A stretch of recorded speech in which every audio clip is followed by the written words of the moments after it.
What is real? How do you define real? How do you know you exist? It is intuitively obvious. Intuition is no proof. What concrete evidence do you have that you exist? Well, I think, therefore I am. That's good. That's very good. But how do you know that anything else exists? My sensory apparatus reveals it to me. Ah, right. This is fun. Now listen. Here's the big question. How do you know that the evidence your sensory apparatus reveals to you is correct?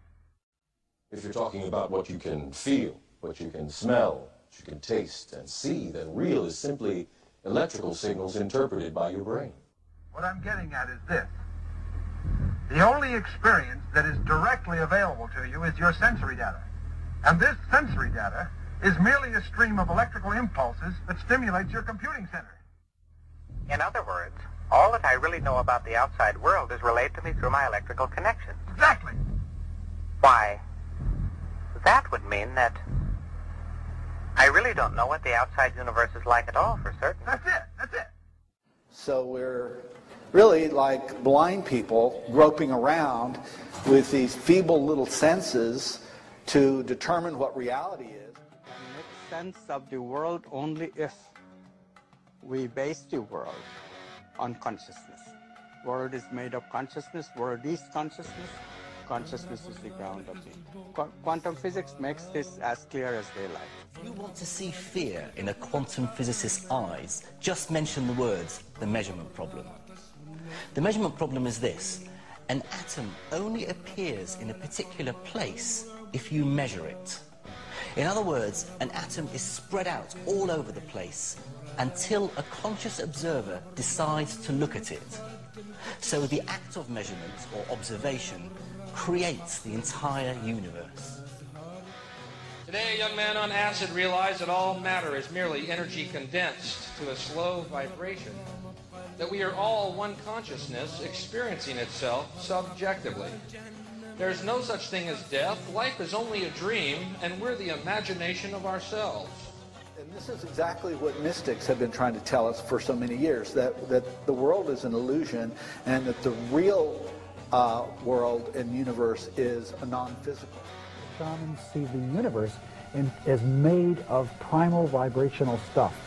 And that really tied into my understanding of quantum physics, because in quantum physics we talk about quantum waves, which are vibrations, out of which all matter is eventually is created or emerges. Atoms are not just unimaginable, they're self-contradictory. They behave both like particles and waves. And it gets weirder. When you're not looking at an atom, it behaves like a spread out wave. But when you look to see where it is, it behaves like a particle. And one of the basic assumptions of quantum physics is the quantum wave nature of all matter. That matter, unobserved, matter on its own, moves and vibrates in waves. But waves of what? Are they water waves? Are they sound waves? Are they electrical waves? No, they're actually waves of nothing. But imagine you're doing music. You need silence to be able to cut it, to make music, to make a beat. If you're making reality, you need space to define the reality in between. So space, reality could be just various resolution, right? Various divisions of space in a fractal structured sense. The space that we believe is empty is not really so empty. It's full of a living essence, of a living material that we're only beginning to understand, number one. And number two, the fact, and it is a fact now, that we may have experiences inside of our bodies that influence the world beyond our bodies through the conduit of what's in this space. I mean, if you said to people, is that table solid? They say, of course it is. Well, it isn't. It can't be. It's made of atoms, right? And atoms are not solid. Tell me how it does that. Our minds do that by turning vibrational fields into apparently physical objects. Do not try and bend the spoon.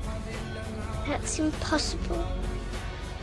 Instead, only try to realize the truth. What truth?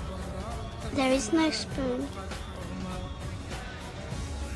There is no spoon? Then you'll see that it is not the spoon that bends, it is only yourself. The bottom line is this: everything is conscious. What we call creation is like an ocean of infinite energy, which is manifesting itself in different forms. The space between things is anything but empty. It is full of a living, pulsating essence that is so new scientists have yet to agree on a single term. Some are calling it a quantum hologram, very technical sounding name. Dr. Edgar Mitchell, the former Apollo astronaut, I've had the honor of sharing the stage with him a number of times. He calls it nature's mind. Stephen Hawking calls it the mind of God. Others simply call it the field. In 1944, the father of quantum physics, Max Planck, identified the existence of this field, and he called it the matrix. He said, underlying everything that we see, our bodies included, everything we see in the world around us in our bodies, he said, there's the existence of what must be a conscious and intelligent mind. This is his language in 1944. He said that this mind is the matrix of all matter, and it's from his work that the movie series began and many of the ideas that we have today. Your appearance now is what we call residual self-image. It is the mental projection of your digital self.